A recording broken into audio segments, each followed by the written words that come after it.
Thank you, Dulce. I have a question for you. First of all, thank you so much for being here. I have to respectfully ask you this question from my community and also for myself. And I'm nervous to do so. You've garnered a lot of mistrust from the Black community based on unfortunate and detrimental past events.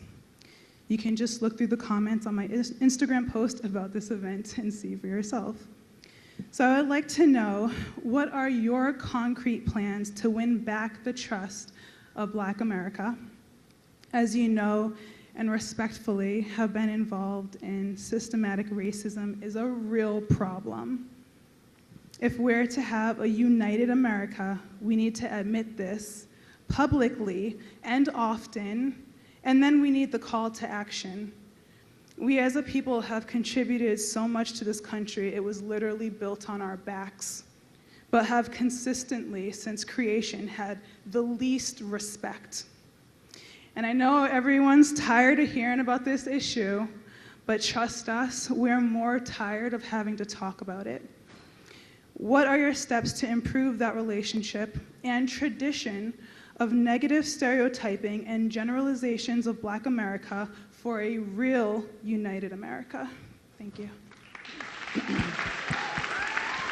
Well, I certainly understand and even agree with what you said about the perpetuation of systemic racism. I've spoken out about that. I have addressed it.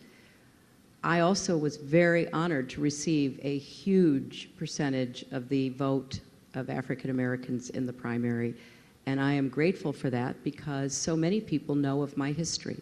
I don't always talk about it, so I'm not surprised that younger people don't.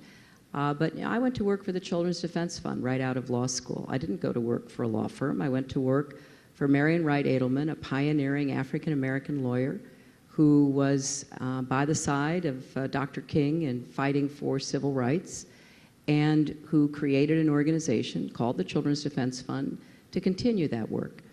I went to South Carolina as a young law student to gather information to end the practice of housing juveniles in adult jails.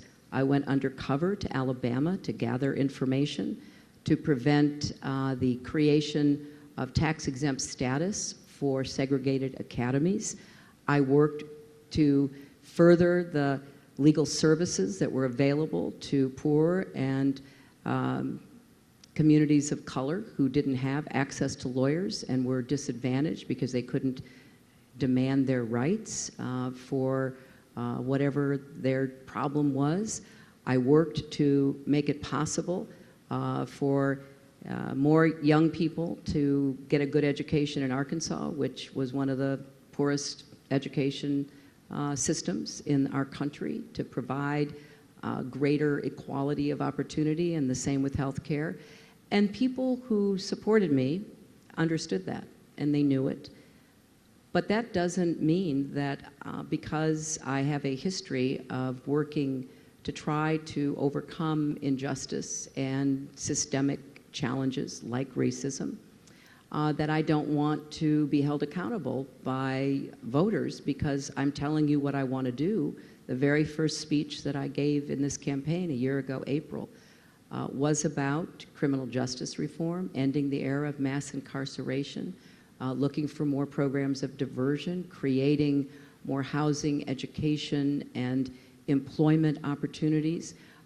When I was a senator from New York, one of the reasons I won New York by 16 points over Bernie Sanders is because I had so much support from across that state because of the work that I had done. So I am more than open to and receptive to dealing with the systemic problems that are at the root of injustice and disunity and inequality in our country. But I also do respectfully ask that people know a little bit more about what I have done and why the Congressional Black Caucus supported me and why other Black leaders have supported me, because I've been there and I will continue to be there. And I hope that we'll make more progress when I am president. Great. Thank you so much.